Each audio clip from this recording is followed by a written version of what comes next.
practicing, you know, daily, like how long you would suggest that they practice? We are going to have a practicing chart at the end of the book, and we do encourage them to practice. The more they practice at home, the better. But a lot of the students that we get in the class are not ones that are going to go home and practice 30 minutes a day. Those are the ones that typically will have already sought out a private teacher and are going that route. And so you're going to get a wide range. You will get some that go home and they practice a half an hour a day, and that's great. You'll get some that consider their lesson time is practice time, and they're not going to play in between. You know, on Tuesday they do violin, and on Thursday they do soccer, and on Friday they do karate, and on, you know, and they just literally don't have time to practice. There's some kids with really insane schedules for a kid. It's pretty Yeah. pretty bizarre actually. I mean, just very full. So we always want to encourage them to practice. They're going to do better the more they practice, and they're going to enjoy it more the better they do. But you want to do it in a way that if their situation is such that they can't practice, or they don't have time, or they just don't, you don't want them to feel like, oh gosh, I shouldn't play at all because I don't practice. It's kind of a little different than you would typically have with a private student situation. But we have talked about that and ways to make more incentive for practicing. And the backs of the books will have a practice chart, and what did we say? They will have stickers, and when they get, every time they practice, they can put a little check mark. And then when they get to 20 check marks, and to them, it maybe they got their violin out and they played the backwards concert song and that was it. You know, that's better than nothing. We're going to encourage more, but if that's what they get, then we're going to applaud that effort. And then when they get 20, they can get a sticker, and they can collect them on the back of the book.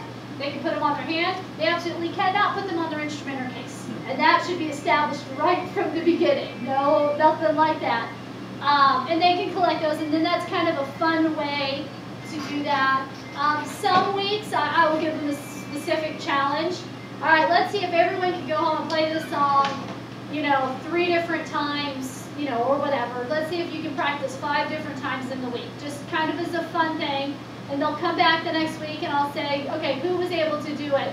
And raise your hand. Oh, that's great. Okay, if you didn't do it this week, hopefully we can do it next week. So, you know, just putting a positive spin on it. So, yes. So there has been a few cases when a parent has asked me if I could stay later with their child and give them like a one-on-one music session. And I wasn't able to say yes, I can, because I'm not sure if I, you know, have to go through you guys first. But there's been a lot of cases, and I'm sure it might come up this year. So what do I do in it? Okay, that's a very good question. And it's kind of taken on a case-by-case basis.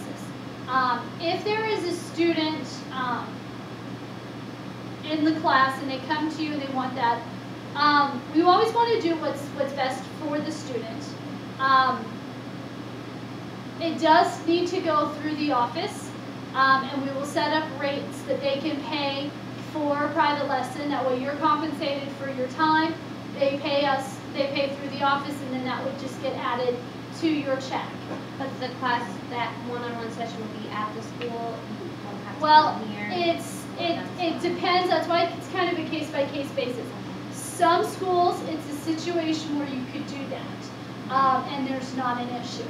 Other schools, it is an issue because we pay to use the facilities.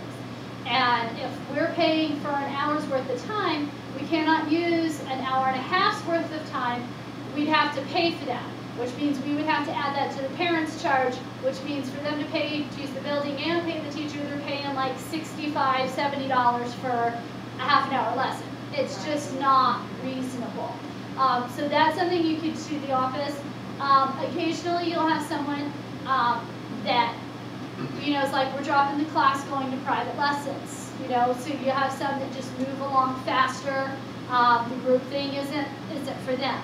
Obviously, you know, if that's the case, if you would like to take a private student on, then they would contact the office and say they want to go to private lessons, and you could go to their house if they live close by. It's not too much a drive if that's something you want to do. they would pay through the office, and then, you know, that gets added to your check. But the way on that works, and it's kind of been an up and down with different people we've tried that with, you would need to call the office at the beginning of each month to make sure that they have paid. That would be the teacher's responsibility, because you, as a group lesson, you get your pay every time, no matter what.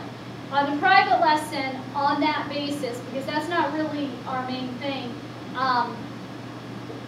they've got to pay for us to pay you. So you need to call at the beginning of the month and just verify, say, hey, I got a lesson with Johnny tomorrow, a private lesson, have they paid? And then we'll check it and say, yeah, they paid, go ahead, you're good for the month. We teach them the lessons, you know, everything's fine and dandy. But in the case they haven't paid, then, you know, it would be the teacher's responsibility to call them and say, hey, I can't do his lesson until you pay. And then they're going to have to call the office, pay, and verify that. But that's the teacher's responsibility in order to get paid for that, to make sure that that happens. Because that's just too much for us on the office to keep up on that for private lessons. Yes. Do we need to renew our IDs by any chance? I don't know when they expire. You do need to get re-fingerprinted. We're going to go over that a little bit later on and go through that. The re-fingerprinting process is really easy. If you've already been fingerprinted, you just go on, say you want to renew your badge, and that's it. You don't have to be fingerprinted and everything. They just do another background check, make sure you haven't been off, you know, living crazy and wild all year, and then you're good to go. You do need to pick up the badge. You do need to wear the badge when you go to the school. There was an issue last year at the end of the year with some of the badges and trying to get that. I think we figured it out and got that. We'll go over that later on. But that is definitely something that we need to have. Also, if you're going to be teaching in multiple counties, some of our teachers kind of on the Lake Orange border, you do need one for both, but they do reciprocate, so you don't have to get it done in each county. You can fill out the thing online that says, you know, I'm fingerprinted for Orange County, and they just verify that, and then you get a separate badge for that county. Are they both $60 still? The prices have changed, but to renew it online, but last time I checked, it's actually free to renew your badge. Okay. Last year it was like $5 or $6, but this year they upped the price of the initial one, but renewing it, I didn't go through the whole process, but it looked to me like there was no charge Seems to on be it. free now. If their website, if you've ever looked at it, is pretty miserable. Atrocious. And on top of that, it changed at some point last year to where, like, every browser that we tried, you could fill everything out, but you couldn't click submit. And usually, Gets in the heads yeah, nodding, yes. and usually that type of thing is an Internet Explorer only issue, but like normally all the other browsers work perfect. Internet Explorer is the one that causes problems.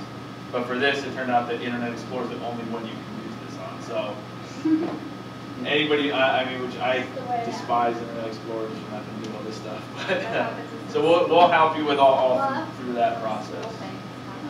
Yeah. Same issue, like UCS online stuff, does that, you can only use Internet Explorer. Yeah, see, it's usually backwards. You get that. Any other questions? So to piggyback on hers, that's for private lessons. Are you still gonna have the teachers accept checks or money orders? No. Okay. good. We're gonna be going. Yeah, we're gonna be going Absolutely not. Yeah. We Yeah. will go over that, and that'll go in. We have a whole new accounting system, which we are so thrilled to death. It has been a fun, continues actually to still be a fun process getting it going. Yes. They will actually have access to go onto their account. They will be able to see their whole payment history, see all their invoices, see everything, just have access to it. You do not take payments